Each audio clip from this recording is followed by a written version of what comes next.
जय भीम साथियों, मी अंबेडकर चैनल आपके लिए एक ऐसी खास जानकारी लेकर आए हैं जिसे सुनने के बाद आप दलित होने पर अफसोस नहीं बल्कि गर्व महसूस करेंगे। जी हाँ, बिल्कुल, दलित जाति का एक ऐसा महान सम्राट था जिसके पास कोहिनूर हीरा उनके खजाने की शोभा बढ़ाता था। कोहिनूर हीरा, जिसे दुनिया के सबसे बहुमूल्य रत्नों में से एक माना जाता है, भारतीय उपमहाद्वीप की ऐतिहासिक धरोहर और सांस्कृतिक धरोहर का एक प्रतीक है। यह हीरा न केवल अपनी अद्वितीय चमक और मूल्य के लिए प्रसिद्ध है, बल्कि इसके साथ जुड़ी कहानियां और इतिहास भी इसे और अधिक रोचक बनाते हैं।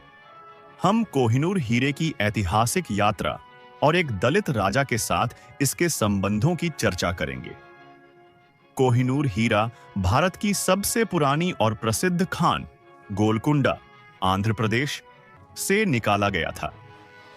इसकी खोज का सटीक समय ज्ञात नहीं है, लेकिन यह माना जाता है कि यह हजारों साल पुराना है। पुरातन ग्रंथों और किंवदंतियों में इसका उल्लेख मिलता है। इसे मूल रूप से सम्राट का रत्न कहा जाता था। इस हीरे की सबसे खास बात यह थी कि यह 105 कैरेट का था और अपनी अद्वितीय चमक के लिए जाना जाता था।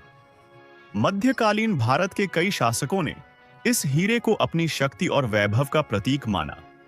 हालांकि इस पर अधिकार को लेकर हमेशा संघर्ष रहा। इतिहास के पन्नों में एक उल्लेखनीय तथ्य छुपा हुआ है कि भारत के एक दलित शासक के पास भी यह अमूल्य कोहिनूर हीरा रहा। यह शासक था बहुजन नायक महाराजा रघुजी भोसले द्वितीय।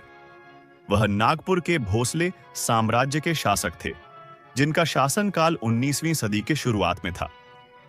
रघुजी भोसले द्वितीय ने अपनी अद्वितीय कुशलता और नेतृत्व क्षमता से न केवल अपने साम्राज्य को समृद्ध बनाया, बल्कि यह भी सुनिश्चित किया कि वह एक धर्मनिरपेक्ष और न्यायप्रिय शासक के रूप में जाने जाएं। उनके शासनकाल में कोहिनूर हीरा उनके खजाने का हिस्सा था और इसे उन्होंने अपनी शक्ति और गौरव का प्रतीक बनाया।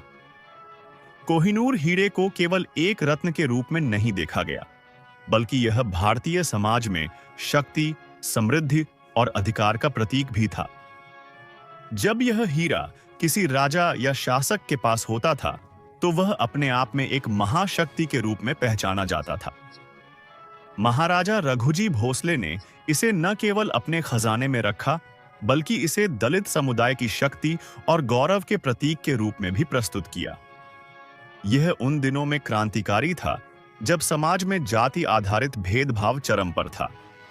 1849 में पंजाब के अंतिम सिख शासक महाराजा रणजीत सिंह के निधन के बाद ब्रिटिश ईस्ट इंडिया कंपनी ने कोहिनूर हीरे को अपने अधिकार में ले लिया।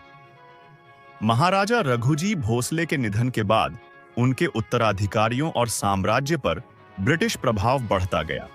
इसके बाद यह हीरा ब्रिटेन पहुंचा और अंततः इसे महारानी विक्टोरिया के खजाने में शामिल कर लिया गया।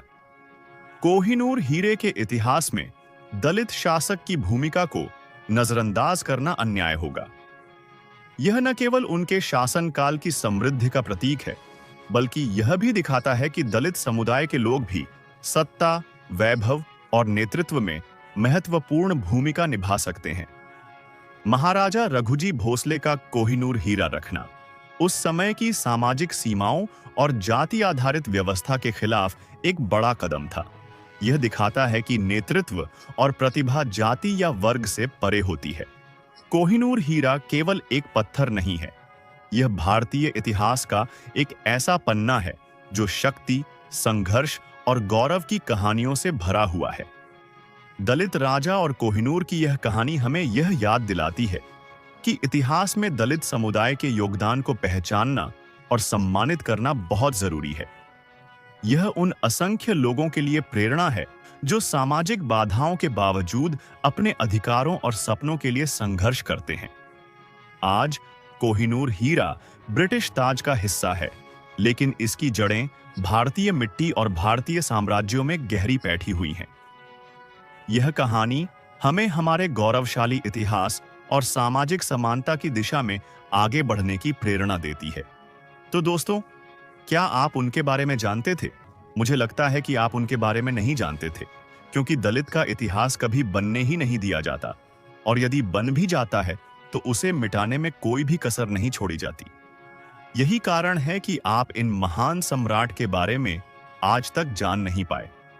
तो दोस्तों, जुड़े रहिए हमारे साथ मी अंबेडकर चैनल पर, क्योंकि हम आपके लिए ऐसे ही दूर दराज में छुपे हुए दलितों के राज खोजकर आपके सामने लाते हैं।